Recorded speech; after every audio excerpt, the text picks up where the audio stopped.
नमस्ते, म चाहिँ मेरो नाम मदन गेवाली। म चाहिँ सिनियर सप्लाई चेन म्यानेजर रूपमा अहिले काम गरिरहेको छु। स्टाफहरूलाई व्यवस्थापन गर्नको लागि आवश्यक पर्ने त्रिपालहरू लगायतका सामग्रीहरू, यो बन्दोबस्तीका सामग्रीहरू हामीले चाहिँ र त्यो स्टाफहरूलाई वितरण गर्ने काम हामीले सेकेन्ड डेमा गऱ्यौँ। र सँगसँगै तपाईँको चाहिँ यो हाम्रो अफिस वरिपरिको चाहिँ केही पीडित व्यक्तिहरूलाई, पपुलेसनहरूलाई पनि हामीले थोरै सानो रेस्पोन्स हामीले त्यहाँबाट स्टार्ट गरेको थियौँ। हामीले अर्को रेस्पोन्समा चाहिँ सप्लाई चेनको ठुलो भूमिका हुन्छ, किनभनेदेखि खास गरी यो रेस्पोन्समा हामीले चाहिँ राहत सामग्रीहरू जुन प्रभावित व्यक्तिहरू हुनुहुन्छ उहाँहरूसम्म पुर्याउनु पहिलो चाहिँ काम हुने हुनाले त्यो सामग्रीहरू व्यवस्थापन र त्यहाँसम्म पुर्याएर वितरण गर्ने काम नै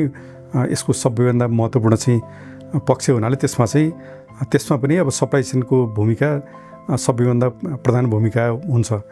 त्यसले गर्दाखेरि हाम्रो सबै टिमहरू कसरी हामीले राहत सामग्री भएका सामग्रीहरूलाई कसरी परिचालन गर्ने र अरू थप सामग्रीहरू कसरी खरिद गरेर विभिन्न ठाउँहरूमा रेस्पोन्स गर्ने भन्ने हाम्रो चाहिँ मूल ध्येय थियो। टिम बिचको कोअर्डिनेसन र सँगसँगै हाम्रो इन्टरनेसनल रेस्पोन्स टिमहरू छुट्टै टिम नै हाम्रो यसमा इस्टाब्लिस भएको थियो, सेटअप भएको थियो र उहाँहरूसँग हामीले चाहिँ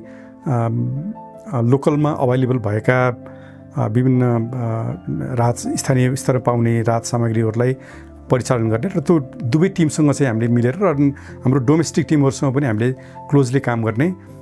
मेनली त्यही नै हो। त्यो चाहिँ टिमसँग चाहिँ क्लोज कोलाबोरेसन र कोअर्डिनेसन इज भेरी इम्पोर्टेन्ट होइन। त्यो कुरा चाहिँ हामीले त्यसलाई राम्रोसँग चाहिँ गर्न सक्यौँ भन्ने त्यो चाहिँ लाग्छ मलाई। भनौँ न सेभ चेन जब कुनै पनि कन्ट्रीमा चाहिँ डिजास्टर भइसके पछाडि एज सेभ चेनको हाम्रो म्यान्डेट अनुसार त्यसलाई सबैले सपोर्ट गर्ने त्यो म्यान्डेट नै हुन्छ। त्यही क्रममा चाहिँ हामीलाई विभिन्न अन्य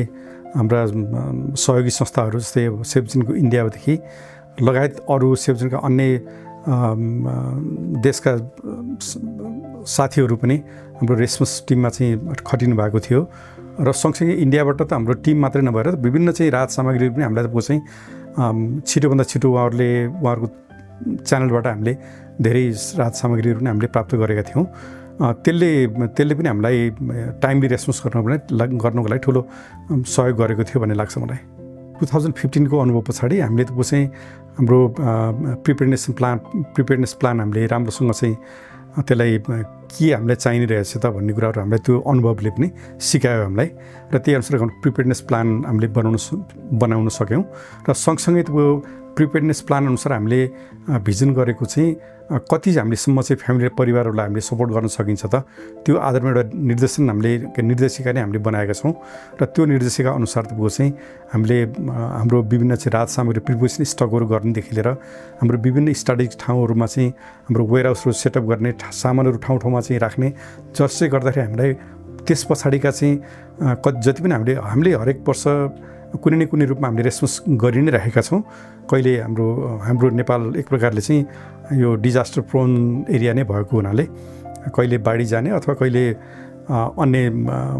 कोल्ड वेभका अथवा हिट वेभका विभिन्न चाहिँ हामीले रेस्पोन्सहरू हामीले गरि नै राखेका छौँ र त्यसको लागि हाम्रो चाहिँ तयारी जुन पूर्व तयारी छ, प्रिपेयर्डनेस छ, त्यसले हामीलाई ठुलो चाहिँ मद्दत पुर्याएको छ भन्ने लाग्छ मलाई चाहिँ। लास्ट इयरको जाजरकोटको हामीले अर्थक्वेक रेस्पोन्स गर्दाखेरि हामीले विदिन 36 आवर्स नै हामीले त्यो फिल्डमा हामीले सामानहरू पुर्याएर रेस्पोन्स गर्न सफल भएको त्यो हामीलाई एउटा ताजा चाहिँ उदाहरण पनि